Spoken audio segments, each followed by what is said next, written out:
No operation, no pain killer. చిన్న injection ద్వారా మోకాలు మరియు నడుము నొప్పులకు దీర్ఘకాలిక పరిష్కారం. డాక్టర్ ప్రకాష్ గుడిపూడి. 18 ఏళ్ల అనుభవం, 8,000కు పైగా హ్యాపీ పేషెంట్స్. సంప్రదించండి. Allied's pain and pain management centre, Hyderabad.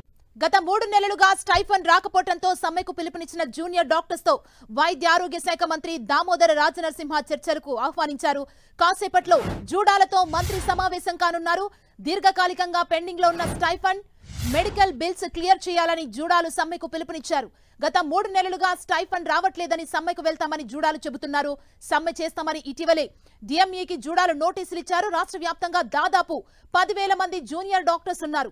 ప్రభుత్వ హాస్పిటల్స్ లో 2,500 మంది హౌస్ సర్జన్లను ఇంటర్న్షిప్ చేస్తున్నారు. వారందరూ 4,000 మంది పీజీ స్పెషాలిటీ విద్యార్థులున్నారు. 1,500 మంది సీనియర్ రెసిడెంట్లున్నారు. మంత్రితో చర్చల అనంతరం భవిష్యత్ కార్యాచరణ ప్రకటించనున్నారు జూనియర్ డాక్టర్లు. జూనియర్ డాక్టర్ల సమ్మెకు సంబంధించి మరింత సమాచారం మా ప్రతినిధి కిరణ్ అందిస్తారు. కిరణ్.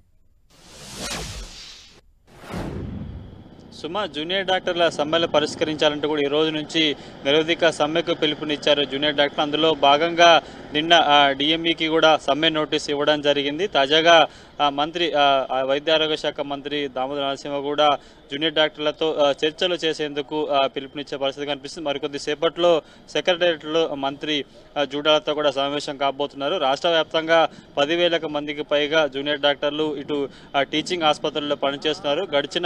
గత ప్రభుత్వంలో కూడా వీళ్ళ సమస్యలు పరిష్కరించాలంటూ కూడా వినతి పత్రం ఇచ్చిన నేపథ్యంలో అప్పుడు ప్రభుత్వం పెడచెవిన పెట్టిన నేపథ్యంలో కూడా తాజాగా కొత్త ప్రభుత్వం కొలువు తీరిన నేపథ్యంలో కూడా తమ సమస్యలను పరిష్కరించాలంటూ కూడా నిన్న సమ్మెకు పిలుపునిచ్చారు. అయితే ఈ రోజు నుంచి కూడా సమ్మెకి వెళ్తామంటూ ముందు చెప్పిన నేపథ్యంలో ఇటు మంత్రి ఆహ్వానం మేరకు కూడా ముందుగా తమ సమస్యలు స్టైఫండ్ సమస్యతో పాటు మెడికల్ బిల్లు సంబంధించి కూడా 3 నెలల నుంచి పెండింగ్లు ఉన్నాయి కాబట్టి వాటికి సంబంధించి కూడా సానుకూల స్పందన వస్తే కూడా సమ్మెకు వెళ్లే ఆలోచనలో లేనట్టుగా తెలుస్తుంది. ప్రస్తుతానికైతే మంత్రి దామోదర కూడా జూనియర్ డాక్టర్ల సంబంధించిన బృందం కూడా మరికొద్ది సేపట్లో సమావేశం కాబోతుంది. గడిచిన 3 నెలలుగా తమ ప్రభుత్వ టీచింగ్ ఆసుపత్రిలో పనిచేస్తున్నాము.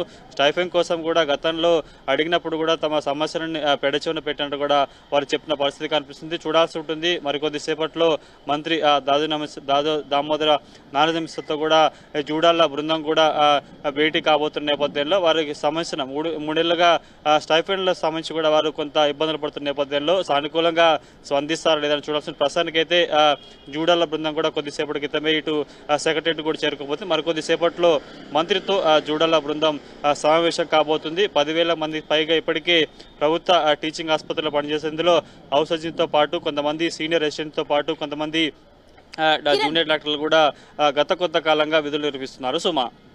కిరణ్, జూడాలు ఏం చెబుతున్నారంటే ప్రధానంగా ఓన్లీ స్టైఫండ్ ఇష్యూనే ఉందా, ఇంకా వారికి సంబంధించిన సమస్యలు మంత్రి ముందు చెప్పే ఛాన్స్ ఉందా?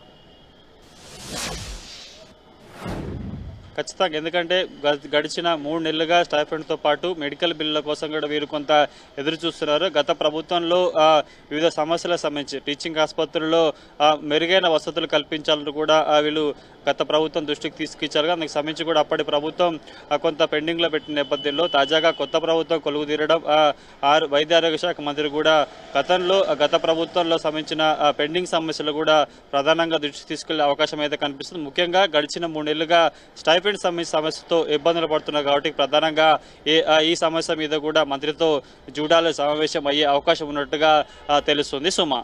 థాంక్యూ కిరణ్.